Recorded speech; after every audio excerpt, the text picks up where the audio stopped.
ونسلم على رسوله الكريم اما بعد فاعوذ بالله من الشيطان الرجيم بسم الله الرحمن الرحيم قال الله تبارك وتعالى في القرآن المجيد لا تقنطوا من رحمة الله صدق الله العظيم وبلغنا رسوله النبي الكريم ونحن على ذلك لمن الشاهدين والشاكرين والحمد لله رب العالمين۔ اللہ پاک کا فضل و کرم، مالک کا احسان کہ پروردگار عالم نے اپنا پاک کلام نماز تراویح میں ہمیں سننے کی سنانے کی سعادت بخشی ہے۔ پروردگار اس کو ہم اپنی بارگاہ میں قبول کرے اور دوران تراویح قرآن پاک پڑھتے ہوئے جو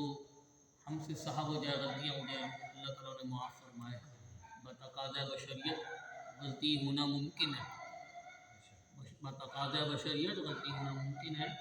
غلطیوں سے، گناہوں سے، خطاؤں سے انبیاء پاک ہیں، فرشتے پاک ہیں۔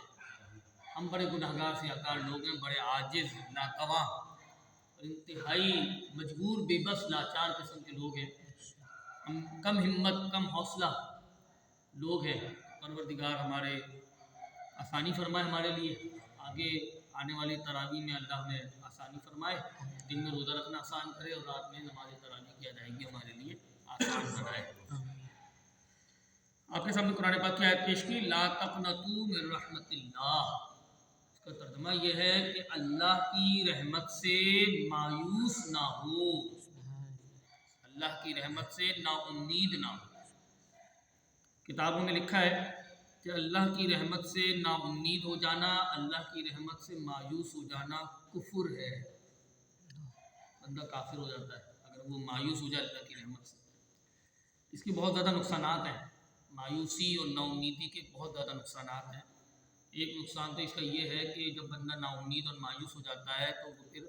موت کو گلے لگا لیتا ہے، مر جاتا ہے، خودکشی کر لیتا ہے، جہنمیوں والی موت مرتا ہے، حرام موت مرتا ہے، کیونکہ وہ پھر امید نہیں رہتی اس کو کسی سے بھی۔ آپ بندوں میں سے کسی سے امید رکھیں نہ رکھیں، لیکن بندوں کے رب سے ضرور امید رکھیں، اللہ تعالیٰ سے امید رکھیں۔ اللہ تعالیٰ آپ کی امید سے بڑھ کر آپ کو دے گا۔ آپ نے اللہ سے جو امید رکھی ہوگی نا، اس امید سے بڑھ کر اللہ تعالیٰ آپ کو صلہ عطا فرمائے گا۔ ہمیں لوگوں سے امیدیں وابستہ کر لیتے ہیں،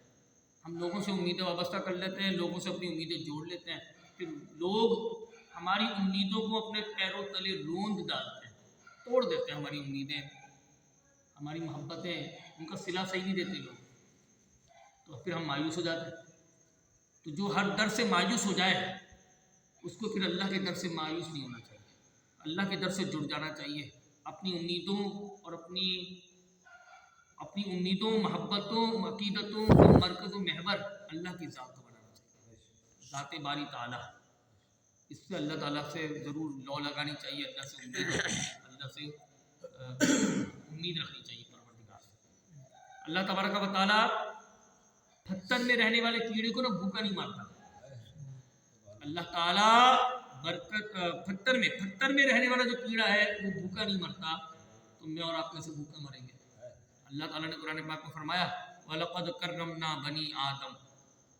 بے شک ہم نے آدم کی اولاد کو عزت بخشی ہے۔ انسان اشرف المخلوقات ہے، اللہ کی پیدا کردہ تمام مخلوقات میں سب سے بہترین مخلوق انسان ہے۔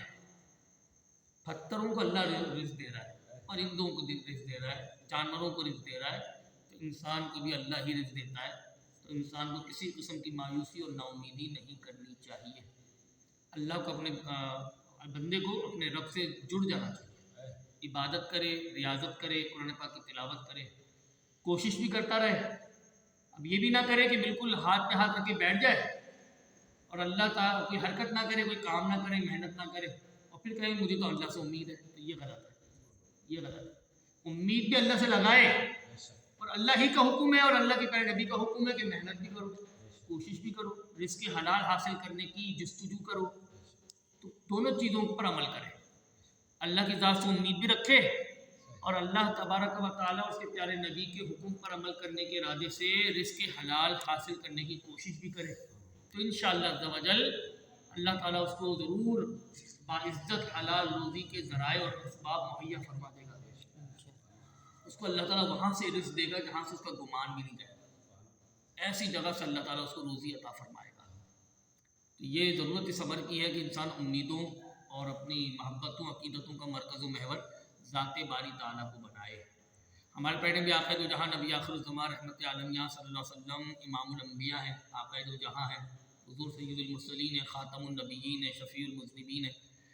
بعد از خدا بزرگ تو یہ قصہ مختصر، خدا کے بعد سب سے بڑا مقام و مرتبہ رکھنے والے مصطفیٰ جان رحمت صلی اللہ علیہ وسلم ہیں، لیکن اور ان سے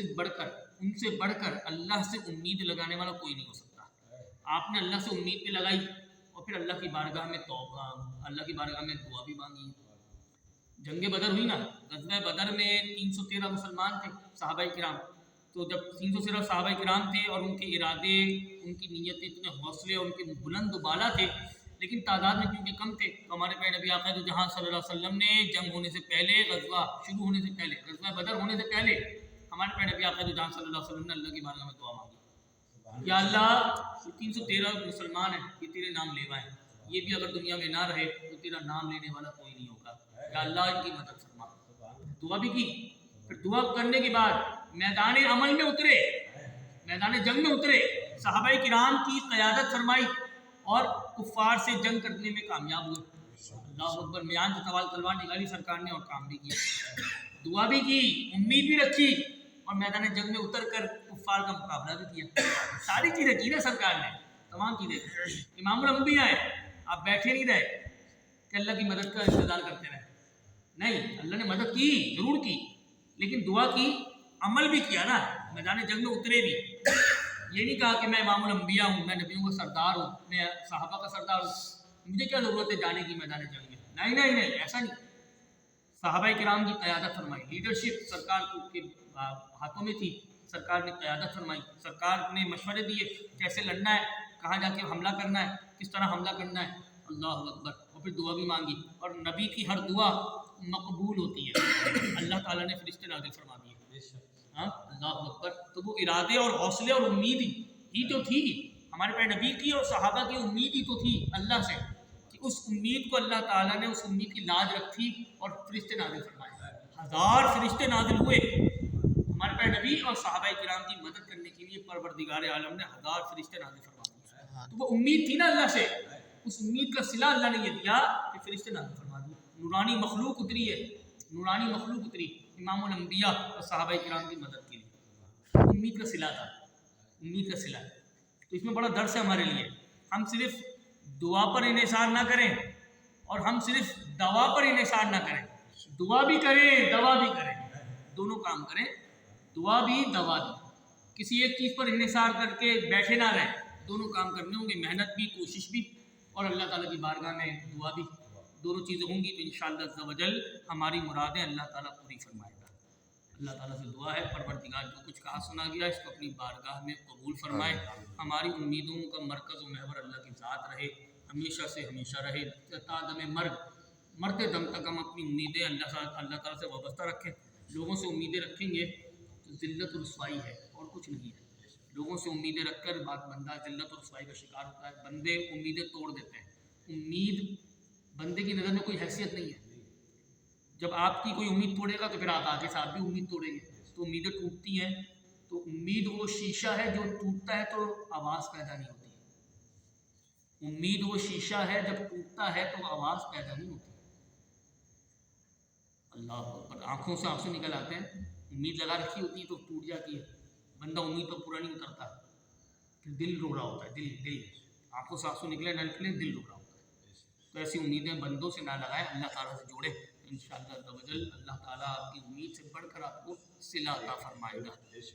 اللہ تعالیٰ سے دعا پروردگار ہماری امیدوں کا مرکز و محور اللہ کے ساتھ رہے، مرتے دم تک، آمین بجاہ النبی الامین صلی اللہ علیہ وسلم۔